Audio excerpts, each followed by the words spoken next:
So, world of YouTube, tonight we are just doing a little audio test. So this morning I did another video of the voice cloning of what I keep trying to 2 times put out on my thoughts, theories, and ideas of voice cloning. I'm gonna see what I can do again to maintain this video. Right now I'm just doing an audio to see if this friggin' works.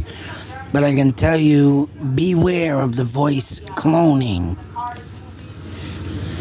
I'll just give a little brief detail. If you get a call from somebody and it sounds like the person or persons or even family member, friends, anybody that you know, have a code word ready for that person if they start talking and wanting money or telling you some crazy story that just had occurred.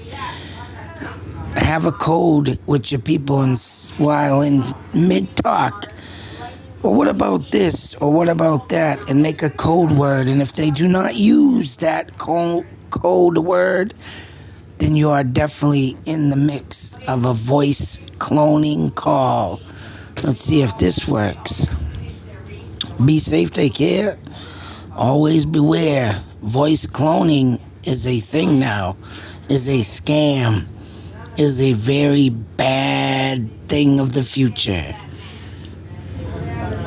Out.